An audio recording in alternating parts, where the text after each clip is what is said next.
D'abord, il y a les sahab. Sahaban, on parle dans le Coran. Selon le Coran, le mot sahab veut dire les nuages. Le mot ra'd, c'est lui qui envoie le tonnerre qui glorifie. Ça, c'est le mot ra'd. Il y a le mot barq, c'est lui qui envoie l'éclair.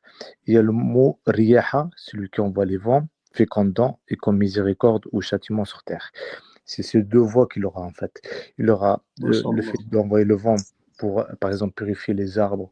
Parce que c'est ça, il faut savoir que d'abord, quand on dit, un exemple simple, quand on dit que Dieu a créé tout presque par deux, les nuages, quand il y a les nuages, il y a plus et moins. Quand un nuage rencontre un autre nuage, un pôle positif avec un pôle négatif, c'est comme une batterie, ça donne l'éclair. Et c'est pour ça qu'on appelle le coup de foudre, le coup de foudre en mots par rapport aux femmes-hommes, mais aussi par rapport aux nuages.